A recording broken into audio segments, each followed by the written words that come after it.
जिस समय में आप खड़े हैं और आप जी रहे हैं, आपने क्या देखा और आप क्या देख रहे हैं कि किस तरह कलीसियाओं पर सताव है, कलीसियाओं को तोड़ा जा रहा है, बंद कराया जा रहा है। कोई भी बातें नहीं, केवल आरोप लगाकर बातें की जा रही हैं। किस तरह परमेश्वर के दास की बेल होने भी नहीं दिए जा रहे हैं। किस तरह लोग गलत बातें कर रहे हैं, उनका झूठी बात करना, झूठे काम करना। कोर्ट में भी वो झूठे काम कर जा रहे हैं, जिसके कारण से न्याय करने में जो न्यायाधीश है वो भी न्याय नहीं कर पा रहे हैं।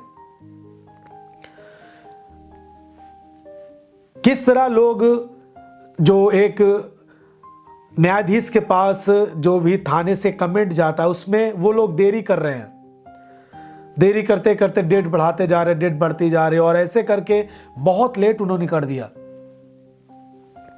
लेकिन इससे कोई भी हमारे आत्मिक जीवन पर प्रभाव नहीं पड़ता। सब बोले, इसके द्वारा कोई भी आत्मिक जीवन पर प्रभाव नहीं पड़ता। आमीन। क्योंकि हमारा परमेश्वर हमारे साथ है। उसने हमें हथियार दिए हैं कि किस तरह अपनी शांति को बरकरार रखना है। थोड़ी थोड़ी बातों पर अपनी शांति खत्म करके अशांति में नहीं आ जाना है, किस तरह लड़ाई झगड़ों में नहीं आ जाना है, किस तरह अपनी शांति को बरकरार रखना है। हमें परमेश्वर के हथियार को बांधने चाहिए। जब डेट पर बेल नहीं होती, फिर पता लगता है एडवोकेट के द्वारा कि कोर्ट में अभी उन्होंने कमेंट नहीं आया। फिर दूसरी बात कि कमेंट आया भी तो कमेंट निकाल लिया गया। फिर हम सोचते हैं क्या हो रहा है, ये क्या कर रहे हैं। लेकिन फिर वचन हमारे पास है, जीने का हमारे पास जरिया है, हम हड़बड़ाते नहीं, फिर अपने आप को शांति देते हैं। और एक बात याद करते हैं कि परमेश्वर परमेश्वर है, वो कोई मनुष्य नहीं है कि जल्दबाजी से काम करे। उसका काम धैर्य के साथ है, वो बहुत शांति से काम करता है, योजना के साथ काम करता है। इसलिए हमें किसी भी बात के लिए जल्दबाजी नहीं करना चाहिए। हमें प्रार्थना करनी चाहिए, यदि नहीं हुआ तो फिर इंतजार करना चाहिए, फिर प्रार्थना करनी चाहिए। एक दिन परमेश्वर ऐसा काम करेगा कि आप समझेंगे कि देरी हुई, परंतु परमेश्वर ने जो काम किए वो सच में बहुत अद्भुत है। यीशु के नाम में हमें तो मालूम है कि इस तरह परमेश्वर ने हमारे जीवन को बचाया, हमारे परिवार को बचाया, मरने से बचाया। वो समय था जब अन्य लोग, घर के लोग, परिवार के लोग, समाज के लोग तिरस्कार किए थे। किस तरह हमारे घर पर लोग हमें मारने के लिए आते थे, किस तरह दुष्टात्माओं के खातिर गांव में, जैसे है ना, भूत प्रेत के कारण लड़ाइयां होती थी, झगड़े होते थे परिवारों में, गांव में।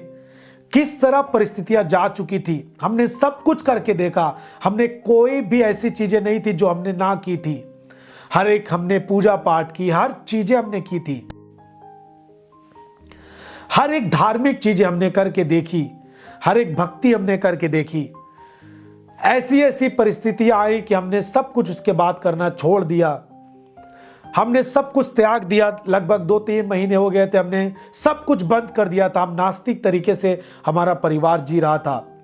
लेकिन हमारे पास कोई यीशु मसीह का सुसमाचार लेकर आया और उन्होंने प्रभु यीशु मसीह के बारे में हमें बताया, और उसको सुनकर हमें, हमारे परिवार को एक अलग रीत से लगा। और किस तरह आज हम प्रभु यीशु मसीह के प्रेम को समझ पाए और हमारी जिंदगी बदल गई।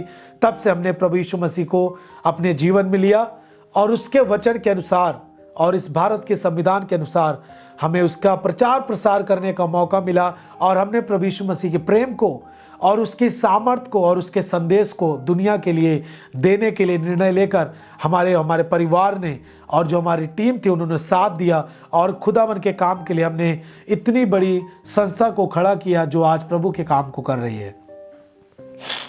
यहां तक 14 साल से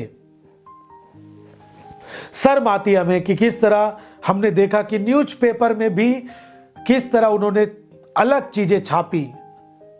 इस तरह छापने से पहले उनको चर्च में आकर पूछना चाहिए कि क्या इस तरह की बातें हैं कि नहीं। लेकिन उस न्यूज वाले ने भी इस तरह की छापे उन्होंने प्रिंट किया कि अवैध प्रार्थना स्थल बंद कराया गया। लगभग 10 सालों से ये चैरिटेबल ट्रस्ट है, रजिस्टर्ड है, और ये संस्था रजिस्टर्ड जो बायलॉज है उसके अनुसार काम करती आई है, और लगातार बिना किसी भेदभाव के हर धर्म के लोग, हर जाति के लोग, जिसे कोई छूता भी नहीं, जिसके साथ लोग खाना बैठकर खाने में घृणा करते हैं, छूने में घृणा करते हैं, मुंह घुमा लेते हैं, उनको भी अपने साथ बैठाकर उनकी संगति करके इस तरह के प्रेम का संदेश हमने देना शुरू किया। और हमारे पिताजी ने किस तरह परमेश्वर के काम को किए और लगातार शांतिपूर्ण तरीके से खुदा का काम कर रहे थे। लेकिन कुछ लोग जो इन सब चीजों में इंटरेस्ट नहीं रखते, जो किसी से प्रेम कर नहीं सकते, जो किसी को अच्छी चीजें सिखा नहीं सकते, उनको प्रेम कर नहीं सकते, खुद तिरस्कार करते उनको, लेकिन उनको आज हम प्रेम करके यीशु मसीह का प्रेम दिया और यीशु मसीह के वो दीवाने हो गए, तो उनको दिक्कत होने लगी और उन्होंने झूठे आरोप लगाना शुरू किए, झूठी बातें गढ़ी। आप क्या समझते हैं?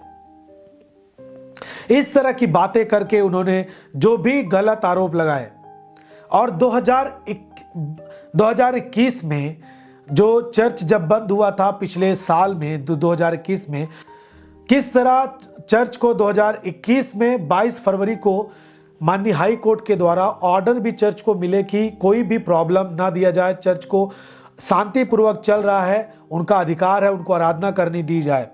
और उसके बाद फिर चर्च फिर से अच्छी तरह चलता था, लेकिन कुछ लोगों ने झूठे आरोप लगाकर अलग रीत से क्या क्या किया और चर्च को बंद करा दिया गया। हम खुद देख रहे हैं कि किस तरह लोग किस तरह की बातें, झूठी बातें गढ़ रहे हैं, कोर्ट के आदेश का भी उल्लंघन कर रहे हैं। मुझे यदि कोई भी मीडिया के कोई भी अधिकारी, कोई भी चीज, कोई भी जन मुझे सुन रहे हैं, तो मेरी इस बात को आप नोट करें और इस बात का आप हमें न्याय दिलाएं कि किस तरह झूठी बातें की गई हैं। हम सब किसी के लालच, किसी के दबाव से नहीं आए प्रभु में, और ना किसी को लालच, कोई दबाव देते हैं। उनके मन पर, उनके स्व इच्छा पर यह निर्णय है कि वो क्या करना चाहते हैं। हालेलुया। सो आप देख रहे हैं कि किस तरह बातें हो रही हैं। इन दिनों में भी आपको परमेश्वर के हथियार लेने हैं। जो बातें गलत कर रहे हैं उनके लिए गलत बातें नहीं करना, जो आपको गालियां दे रहे हैं उसके लिए गाली कभी नहीं निकालना। ये परमेश्वर के हथियार हैं।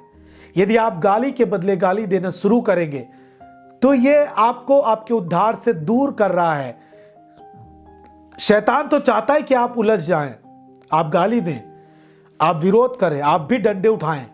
लेकिन यदि आप परमेश्वर के जन हैं, आपके पास हथियार होना चाहिए, आत्मिक हथियार। हर चीजों को हैंडल करना है परमेश्वर के वचन को, परमेश्वर के वचन से। हर चीजों का सामना करना है परमेश्वर के वचन के द्वारा।